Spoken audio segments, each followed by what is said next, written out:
जय श्री बाबा नीम करौली जी महाराज। पूर्ण समर्पण से हासिल सिद्धियों से अपने भक्तों का जीवन बदल देने वाले नियम करौली बाबा के नाम से शायद ही कोई अपरिचित हो।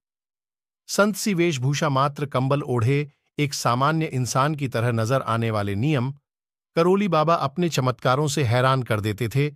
ये उनकी सिद्धियों की ही ताकत थी कि वे वक्त की नजाकत भांपकर कुछ ऐसा कर देते थे कि भक्त हतप्रभ रह जाते थे।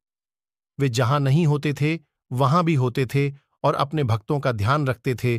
कितने ही नासमझों की आंखें उन्होंने खोलीं, कितने ही लोगों का पूरा जीवन बदल डाला, लेकिन सरलता ऐसी कि अपने पैर तक न छूने देते थे। कहते थे, जो कुछ है हनुमान जी की कृपा से है।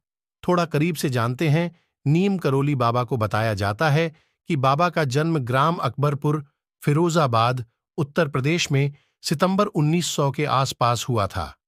बाबा का असली नाम लक्ष्मी नारायण शर्मा था। उनके पिता का नाम दुर्गा प्रसाद शर्मा था। किरहीन ग्राम में इनकी प्रारंभिक शिक्षा हुई।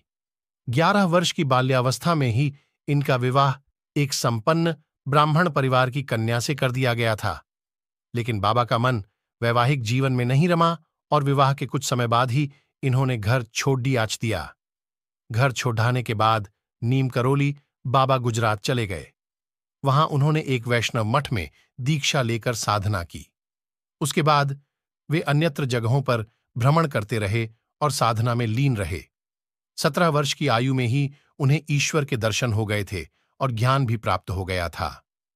लगभग 9 वर्षों तक साधना करने के बाद बाबा फिरोजाबाद के नियम करौली गांव में रुके। उन्होंने यहां जमीन में गुफा बना ली और फिर साधना में लीन हो गए। बताते हैं कि उन्होंने करीब ही हनुमान जी की प्रतिमा अपने हाथों से बनाई थी। हनुमान जी में उनका अटूट विश्वास था। कहते हैं कि यहीं से बाबा की सिद्धियों की चर्चा होना शुरू हुई। उनकी ख्याति दिन पर दिन बढ़ने लगी। कहते हैं कि एक बार बाबा ट्रेन के फर्स्ट क्लास डिब्बे में सफर कर रहे थे, लेकिन बाबा के पास टिकट नहीं थी। टिकट चेकर ने बाबा को अगले स्टेशन नीम करौली पर उतार दिया। बाबा गाड़ी से उतार तो दिए गए, लेकिन वे कहीं गए नहीं। किनारे ही चिमटा धरती में गाड़ कर बैठ गए। ऑफिसर ने ड्राइवर को गाड़ी चलाने का आदेश दे दिया। ड्राइवर ने बहुत प्रयास किया, लेकिन ट्रेन आगे बढ़ने का नाम ही नहीं ले रही थी। आखिर में एक सीनियर ऑफिसर तक बात पहुंची। वे सब समझ गए। वे खुद आए और उन्होंने ड्राइवर और टिकट छेकर दोनों से बाबा से माफी मांगने को कहा। सबने बाबा को सम्मानपूर्वक ट्रेन में बिठाया। बाबा ट्रेन में बैठे ही थे कि ट्रेन चल पड़ी।